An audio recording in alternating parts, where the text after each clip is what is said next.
역사를 바꾼 특종은 어떻게 탄생하는 걸까요? 누군가의 용기 있는 제보와 기자의 끈질긴 취재가 만나 완성되는 경우가 많은데요.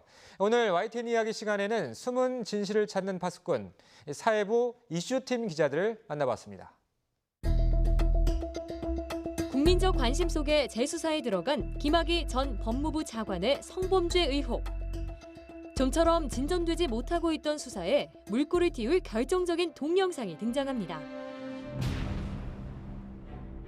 김학의 동영상의 고화질 원본을 YTN이 김학의 동영상의 고화질 원본을 YTN이 이른바 별장 성접대 현장의 인물이 누군지 알아볼 수 있을 만큼 또렷한 고화질 영상. YTN의 단독 보도는 엄청난 반향을 불러일으켰습니다. 각종 매체들이 앞다퉈 YTN 보도를 인용해 소식을 전했고 포털에서는 관련 검색어가 온종일 실시간 검색어 1위를 기록했습니다. 한국의 뉴스 채널 YTN의 존재감을 다시 한번 각인시킨 주인공.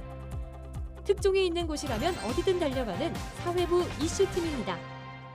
이슈팀이라고 해서 이슈를 따라가는 팀이라고 생각할 수 있는데 그런 기능보다는 우리가 이슈를 직접 발굴해서 이슈를 만들어 나가는, 이슈를 끌고 나가는 그런 팀이 되자는 포부를 가지고 있습니다.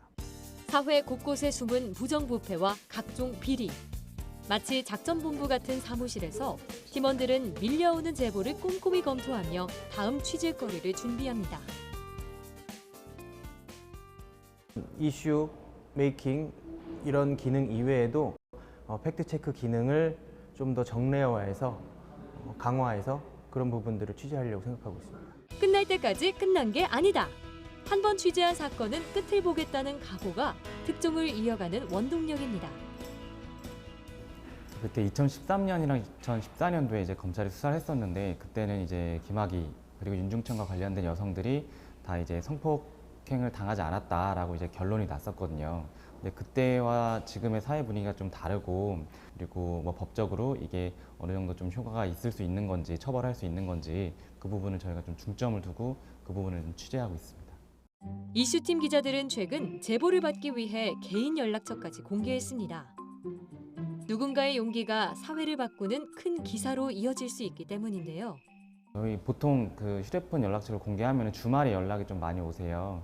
근데 주말에 이제 김학의 사건이 아니더라도 다른 사건에 대한 제보를 하고 싶다 이런 제보가 되게 많았고요.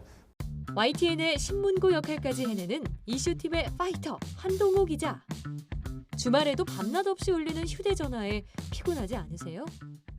네, 그런 부분이 저희 쉴 때나 밤에 오는 전화들이 좀 많긴 하지만은 그런 분들도 저희 소중한 또 YTN의 제보이기 때문에 많이 저희 다른 부서에서 소화를 할 수 있게 했었고요. 이 시대의 언론의 역할은 과연 무엇인지 이슈팀 기자들은 시청자들의 응원 속에 길을 찾아가고 있습니다. 그냥 이게 기사를 쓰고 나서 나중에 한 5년, 10년 후에 보면은 이게 그때는 맞는 얘기였는데 나중에는 좀 다르게 이게 좀 판단되거나 좀 여겨지는 경우도 많더라고요. 그래서 최대한 이렇게 시청자분들의 상식과 다르지 않은 선에서 좀 보조를 맞춰가면서 취재를 하고 좀 보도를 할 예정입니다.